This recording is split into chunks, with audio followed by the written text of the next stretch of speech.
সফল হতে গেলে একাকিত্বকে আপন করতে হয়। সবাই সাথী হবে না। সময়ের আগে কিছুই আসে না, আর সময় চলে গেলে কিছুই থাকে না। নিজের সুখের জন্য মাঝে মাঝে আত্মকেন্দ্রিক হতে হয়। এটা স্বার্থপরতা নয়, প্রয়োজনে মানুষ তখনই বদলে যায় যখন তার বদলানো ছাড়া আর কোনো পথ থাকে না। কারো কাছে আপনার গুরুত্ব ঠিক তখনই থাকে যতক্ষণ আপনি তাদের প্রয়োজনে কাজে লাগেন। সুপ্রিয় দর্শক, আসসালামু আলাইকুম। আপনারা সবাই কেমন আছেন? নিশ্চয়ই ভালো আছেন। আলহামদুলিল্লাহ, আমরা পরিবারের সবাই বেশ ভালো আছি। তাই প্রতিদিনের মতো চলে আসলাম আপনাদের মাঝে আর একটা নতুন ভিডিও নিয়ে। কেমন আছেন আমার সমস্ত আপুরা? নিশ্চয়ই ভালো আছেন, যে যেখানে আছেন সুস্থ আছেন, নিরাপদে আছেন। আর আজকে আমি কী কাজ করলাম তা ভিডিওর মাঝে তুলে ধরলাম। ভিডিওটি স্কিপ না করে সবাই দেখতে থাকুন। এই তো সকালের নাস্তা অফ ক্যামেরা শেষ করে নিয়ে চা খেয়ে নিয়ে এখন এই তো শোকেসের মাল জিনিস পরিষ্কার করার কাজে লেগে পড়েছি। আর এগুলো তো সব সময় পরিষ্কার করা যায় না, মাঝে মধ্যে এগুলো পরিষ্কার করা লাগে, নাহলে ধুলাবালি অনেক জমে যায়। আর সবগুলো একসাথে পরিষ্কার করা যায় না। অল্প অল্প করে নামিয়ে এগুলাকে পরিষ্কার করে রাখার চেষ্টা করতেছি। যেহেতু ছোট বাচ্চা আছে আর অনেক দুষ্টামি করে, আর কাচের জিনিস হলো সূক্ষ্ম জিনিস, এগুলো সহজে হাত থেকে পড়ে ভেঙে যেতে পারে। তাই আমি অল্প অল্প করে মুছে মুছে রাখার চেষ্টা করতেছি। আর আমরা মেয়েরা এরকমই প্রত্যেক দিনই ঘরের জিনিস গুছানোর চেষ্টা করি, পরিপাটি করে রাখার চেষ্টা করি। আর প্রত্যেকটা মেয়ে চাই নিজের মতো করে গুছিয়ে সংসার করতে আর সংসারটাকে পরিপাটি করে রাখার চেষ্টা করে। আর যখন সংসারটা গুছানো থাকে তখন মনে শান্তি লাগে, চোখে শান্তি লাগে। যাই হোক, এই তো কথা বলতে বলতে আমি এগুলোকে সুন্দর করে পরিষ্কার করে নিচ্ছি। আর আমরা মেয়েরা এভাবে সংসারে কাজকর্ম করতে করতে আমাদের সময়টা কেটে যায় বাচ্চা কাচ্চা সামলাতে সামলাতে। আর এবার বসে থাকলে অলসতা চলে আসে, মনের ভিতরে অনীহা চলে আসে। যাই হোক, কাজের মধ্যে থাকার চেষ্টা করছি।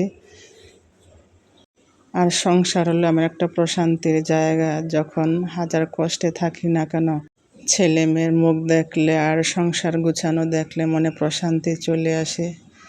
যাই হোক, কথা বলতে বলতে আমার আপুদের কাছে একটা রিকোয়েস্ট করে নিচ্ছি, যারা আমার ভিডিওটি দেখছেন প্লিজ আমার ভিডিওতে একটা লাইক দিয়ে ভিডিওটি কন্টিনিউ করুন।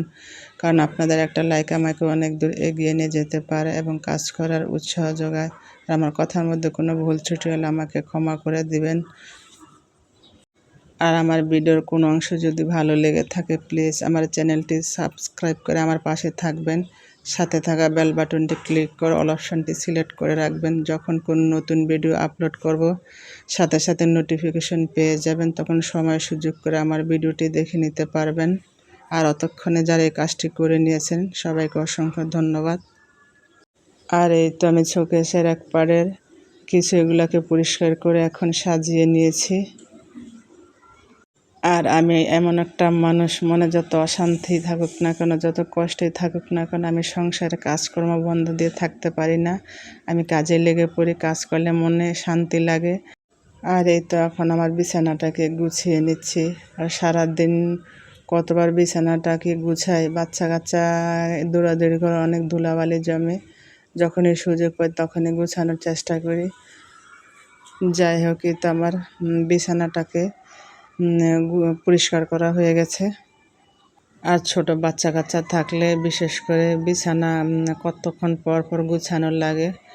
আর আমি সব সময় বিছানাটাকে এভাবে টান টান করে গুছিয়ে রাখার চেষ্টা করি। গুছালো কি হবে, বাচ্চা কতক্ষণ পরে আবার টান টান বিছানাকে আবার অনেকে লাফালাফি করে নষ্ট করে ফেলে। যাই হোক, কী করার আছে, বাচ্চা কাচ্চা থাকলে এরকমই করবে। বাচ্চা কাচ্চা তো আর বাইরে যেতে পারে না, বাসার মধ্যেই তো এই রুমে থেকে ওই রুমে দৌড়াদৌড়ি করে। যাই হোক, এই তো কথা বলতে বলতে আমি রুমটাকে ঝাড়ু দিয়ে নিচ্ছি। আর দেখেন রুমের ভিতরে অনেক শোলার ঝাড়ু, বিছানার ঝাড়ু আর কি আমার ছেলে এগুলাকে ভেঙে ভেঙে এভাবে টুকরো টুকরো করে ফেলে। আমি বাসায় কোনো বিছানার ঝাড়ু রাখতেই পারি না, ওরা শুধু ছোট ছোট টুকরো টুকরো করে ভেঙে ফেলে। যাই হোক, এই তো আমি ঘরটাকে ঝাড়ু দিয়ে নিয়েছি।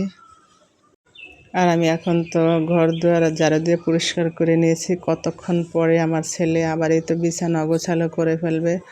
আবার ফ্লোরের মধ্যে অনেক শলার ঝাড়ু ভেঙে ভেঙে ঘরের ভিতরে অনেক ময়লা করে ফেলবে, নয়তো ফুটবল খেলবে, নয়তো গাড়ি চালাবে, এই করবে। যাই হোক, এই তো আমাদের বাড়ি থেকে পাকা আম নিয়ে এসেছে, গাছের পাকা আম, আর হলো মিষ্টি আলু, আর কিছু হলো শাক। আর আমার ছেলে আম দেখে তো অনেক খুশি, বলতেছে যে আম্মু আমাকে আম কেটে দাও। তখন আমি বলতেছি এখন তো দুপুর, তুমি ভাত খেয়েছো, এখন ঘুমিয়ে যাও।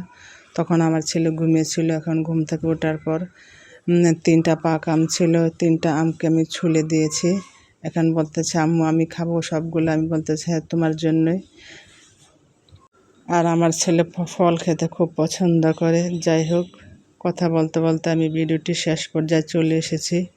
অসংখ্য ধন্যবাদ সবাইকে। আল্লাহ হাফেজ। আসসালামু আলাইকুম।